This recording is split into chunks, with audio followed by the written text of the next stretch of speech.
Fill your life with experiences, not things. Have stories to tell, not stuff to show. Sorry. I don't know if that's a real quote by someone, it's just something I found on Google, so I put it up there. But what's a life without having any stories in it, right? We all have stories. I have stories. So I'm going to take you to two stories, two very important stories in my life. First one, 1994, 8th standard, St. Ignatius de Loyola High School, teacher Yona, my English teacher, tells me to stand up and read a passage from the English book. So I did. She made me read 2 more. And after that she said, you sound good, you read well, I think you should read our news in our assembly every day. I laughed, I said, okay. I thought she was kidding, she wasn't.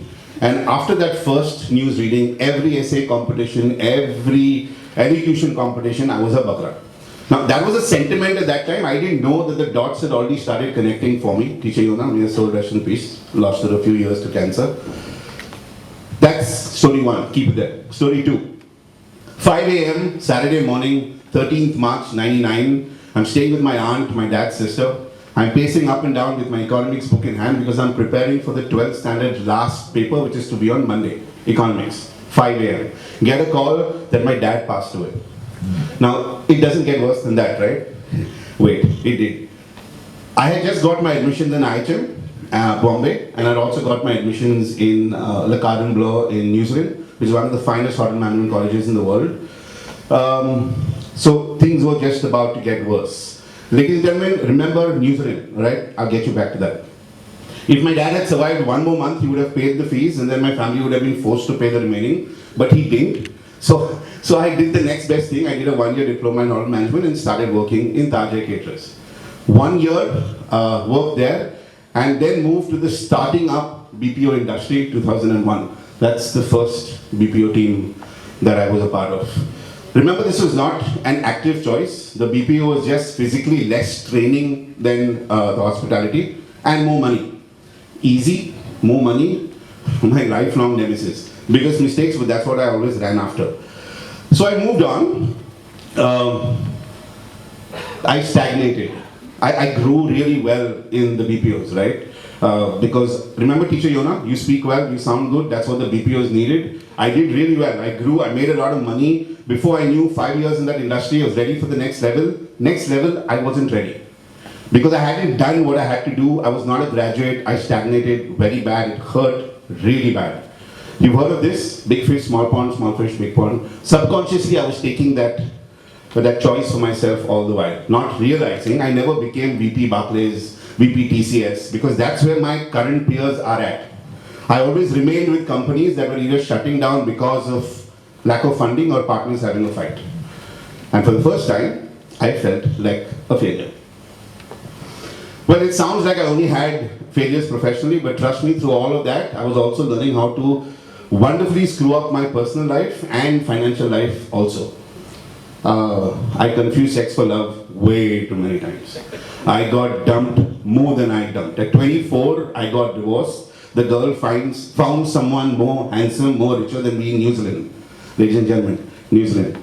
I was supposed to go, I motivated her, she went, she big slapped me. At 25, I had the fastest bike in India, 1-bedroom apartment in Thane, I was happy. 27, I had sold both because I had credit cards and personal loans. Are these failures? I have a better word.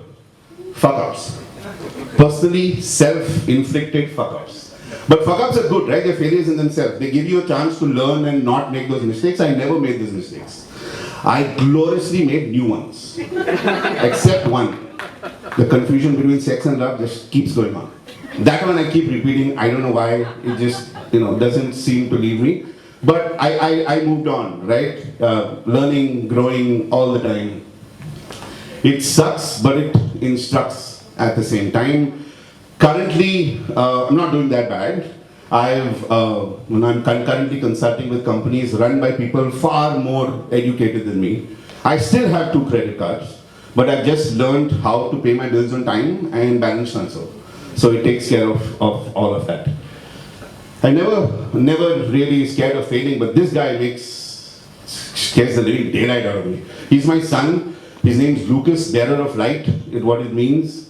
He brings a lot of light, but also a lot of challenges, and shows me new ways to fail every day, right? So He's a brat. And people say, don't worry about him. Yeah? He'll be his own man. He'll learn his own way. But how can a parent do that? He asks for thumbs up more than water. He doesn't want to eat vegetables. He loves them. Now if you ask him why, he says, well, Dada doesn't want to eat, so why should I eat? He says, shut up more than thank you, the occasional also, and God, he's learning that from me. Right? And the worst of all, relationships. Everybody in my family says, you've had such fucked up relationships, what is your son going to do? But I don't know. Right? I mean, one man's pain, hopefully another man's gain. He learns through my pain and gains something from it. I don't know, but maybe. Maybe is all I have right now. You remember this movie? All is well. That's what I say to myself, guys. If I woken up in the morning, all must be well. Right? Some God, some power, some force, somewhere believed this guy is worth living another day. So let's give him one more day. So I live. I live young, I live wild, I live free. You know the song by Snoop Dogg? If you do, the lyrics are there. So what, we get drunk. So what, we smoke weed. We're just having fun. We don't care who sees. So what, we go out. That's how it's supposed to be. Living young and wild and free. Ladies and gentlemen, thank you for listening. Stay young, stay foolish, stay hungry. Keep feeling.